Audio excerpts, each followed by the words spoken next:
안녕하세요. 시사건건 홀수영입니다. 자, 이번에 다뤄볼 이야기는 벼랑 끝 윤석열 추미애 법무부 장관의 압박을 견딜 수 있을까? 자, 추미애 법무부 장관이 수사지휘권을 발동을 했죠.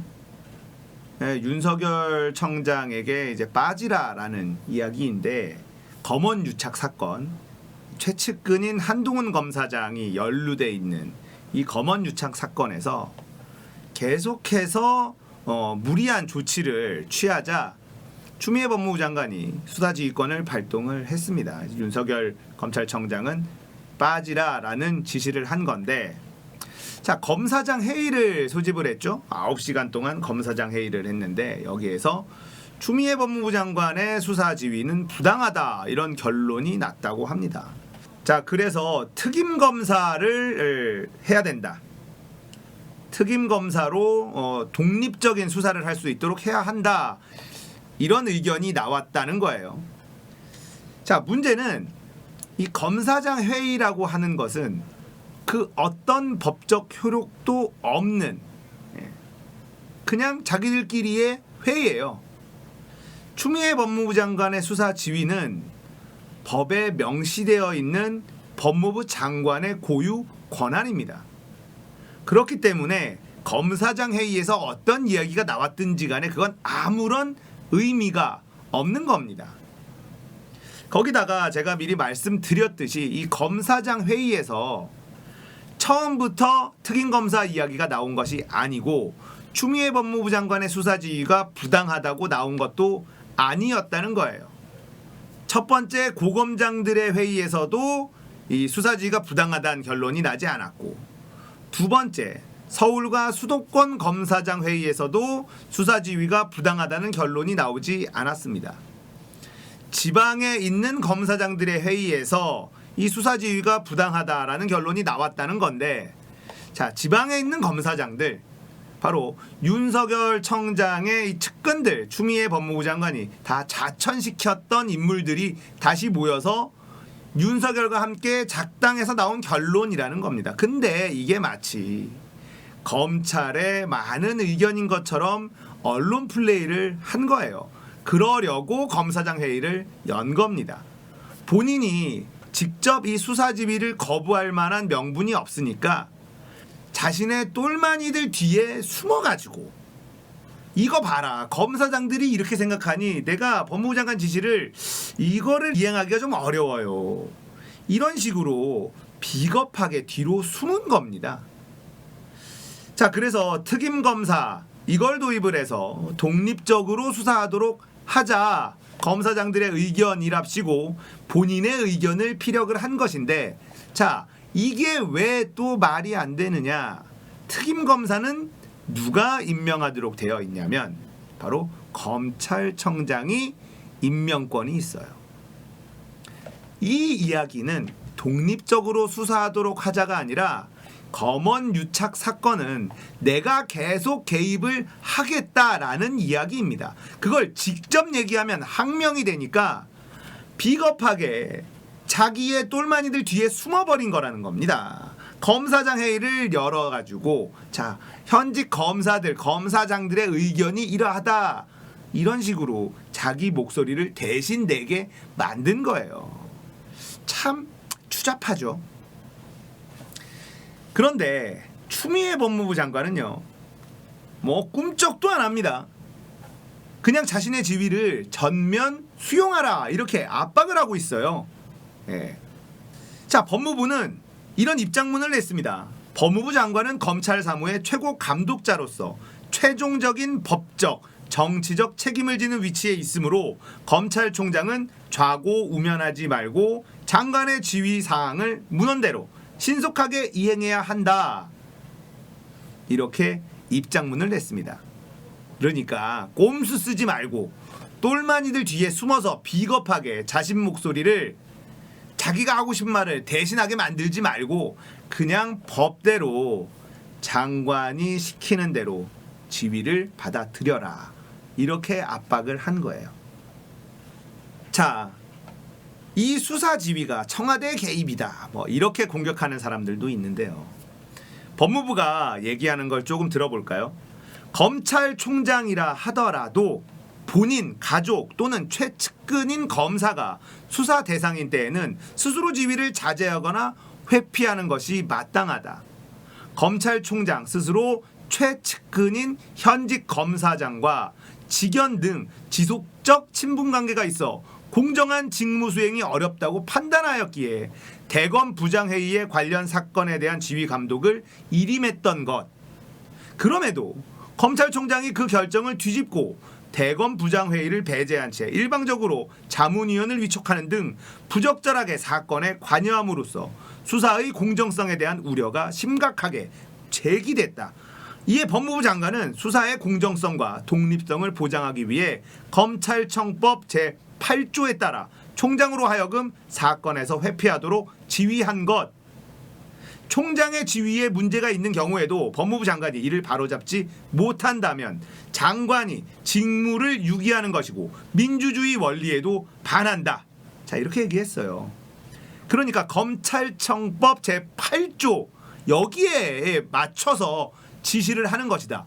만약에 이렇게 지휘를 하지 않는다면 법무부 장관으로서 직무를 유기하는 것이다. 이 주장이 훨씬 더 타당해 보입니다. 법적인 효력도 없는 검사장 회의를 통해서 수사지휘가 부당하다는 결론을 만들어내고 그 뒤에 숨어서 자기가 하고 싶은 얘기를 자신의 후배 검사들에게 시켜서 뒤에 숨어버리는 이런 행동보다 지금의 법무부의 저 주장이 훨씬 더 설득력이 있습니다. 구체적 사건에 관하여 총장에 대한 사건 지휘뿐만 아니라 지휘 배제를 포함하는 취지의 포괄적인 감독 권한도 장관에게 있음을 명시적으로 규정하고 있다. 이것도 검찰청법 제8조에 있는 이야기라는 겁니다. 자, 윤석열 청장은요, 뭐 장고를 하고 있다. 뭐 이렇게 보도가 됩니다. 조선일보에서는 뭐 장고가 현명하다. 뭐 이런 이야기를 하고 있는데, 여론도 윤석열 청장에게 뭐 나쁘지 않다. 이런 식으로 조선일보가 엄호를 하고 있더라고요. 자, 윤석열 청장은 왜 장고를 하고 있는 것일까? 이러지도 못하고 저러지도 못하는 상황이라는 겁니다. 사면 초과에 빠진 거예요. 수사 지휘를 받아들이자니 자신과 최측근이 했었던 일들이 탄로날까 겁나고 수사 지휘를 거부하자니 그 어떤 명분도 없습니다. 법을 어기게 되는 것이거든요. 이것은 항명이고 바로 징계 사유가 됩니다. 이러지도 못하고 저러지도 못하기 때문에 장고에 들어간 것. 사실은 장고에 들어간 것도 아니라요. 그냥 도망칠 수도 없고 들이받을 수도 없고 그냥 이런 상황이에요. 결정을 내릴 수 없는 상황이라는 겁니다. 어떤 결정을 내리든 윤석열이라는 사람은 끝나게 돼요. 결국은 인과응보, 본인이 했었던 행동에 대한 그 결과가 기다리고 있는 것이죠. 자, 정경심 교수 사모펀드, 자, 이걸로 조국 전 장관을 낙마시키려고 했다. 박상기 전 법무부 장관의 증언으로 다 밝혀지고 있는 상황이죠. 조범동 재판에서 정경심 교수는 무죄다. 자, 이런 결론이 나왔습니다. 거기다가 이 조범동이 했다는 횡령이 유죄가 되었는데요. 추징금이 없어요. 횡령은 유죄인데 추징금이 없다. 그 얘기가 무엇이냐면 조범동이 횡령을 해서 자기 주머니에 챙긴 것이 아니라는 겁니다. 익성, 신성 이런 회사들이 다 나오거든요. 조범동 재판에 다 나옵니다. 하지만 검찰은 익성이나 신성을 기소하지 않았어요. 그래서 재판부도 이들에게 죄를 물을 수가 없습니다. 조범동은 익성이 시키는 대로, 익성의 회장이 시키는 대로 했었던 행동대장일 뿐이에요. 횡령한 돈이 누구의 주머니로 들어갔느냐, 이게 범죄 구성의 핵심인데 말이죠. 이 돈이 흘러 들어간 사람을 기소하지 않았습니다. 그리고는 조범동과 정경심이 한 몸이다, 이 둘이 실소유자다, 이렇게 우기면서 재판에 들어갔다가 박살이 나버렸어요. 만약에 정경심 교수가 실소유자였다면 조범동이 횡령한 돈이 정경심 교수에게 들어갔어야 되는 것 아닙니까? 그런데 조범동이 횡령한 돈은요, 조범동에게 가지도 않았고 정경심 교수에게 가지도 않았어요. 그러면 이 사모펀드로 잘못된 이익을 취한 사람들이 따로 있다는 건데, 이 사람들은 기소조차 하지 않았습니다.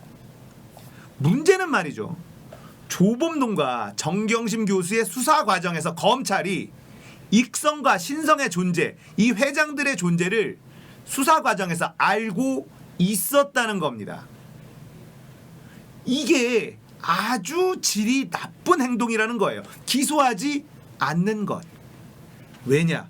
이들을 기소하면 정경심 교수가 무죄라는 것을 스스로 입증하는 꼴이 돼버리기 때문에 죄인이 누군지 뻔히 알면서도 눈을 감아버린 게 검찰이라는 거예요. 이게 윤석열 청장이 했었던 일입니다. 윤석열 청장의 지시로 일어났었던 일이라는 거예요.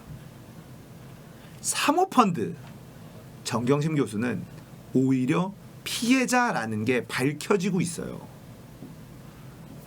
이제 윤석열 갈 곳이 없습니다. 장고에 들어갔다, 뭐 이렇게 언론들이 표현하는데요, 장고에 들어간 게 아니라 그냥 이러지도 저러지도 못하는 사면초가에 빠진 겁니다.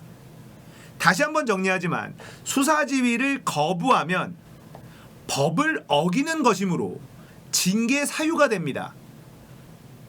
수사지휘를 받아들이면 검언 유착, 한동훈과 이동재 그리고 윤석열 본인까지 연루될 확률이 높은 이 검언 유착에서 본인이 했었던 일들이 드러날 수밖에 없기 때문에 수사지휘를 받을 수도 없는 상황. 어떤 카드를 선택하더라도 본인이 망하는 건 정해져 있는 거예요. 갈 곳이 없습니다. 윤석열의 시간이 얼마 남질 않았어요. 어떤 걸 선택할까요? 검찰개혁의 속도가 붙기 시작하는 것은 윤석열이라는 사람이 총장의 자리에서 내려왔을 때, 그때부터 시작될 거라고 생각합니다.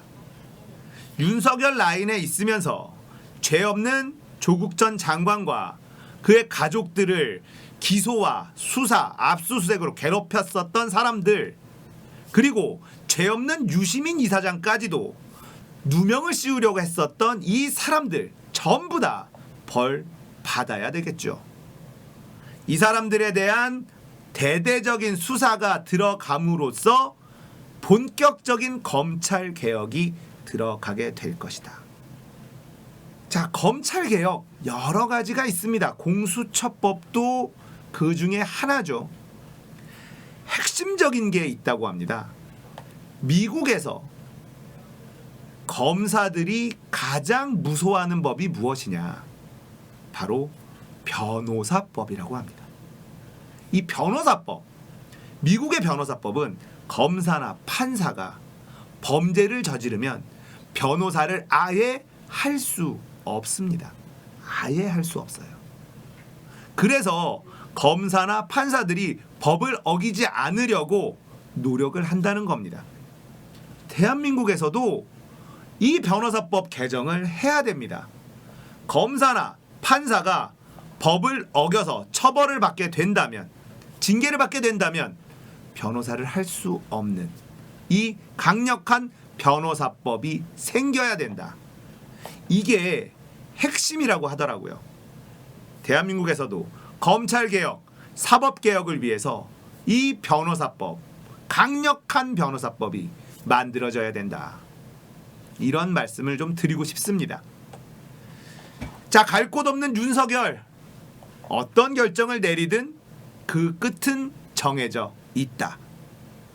검찰 개혁은 곧 시작된다. 자, 오늘 이야기 여기까지입니다. 공감되셨다면 구독, 좋아요, 알람 설정 부탁드릴게요. 감사합니다. 끝.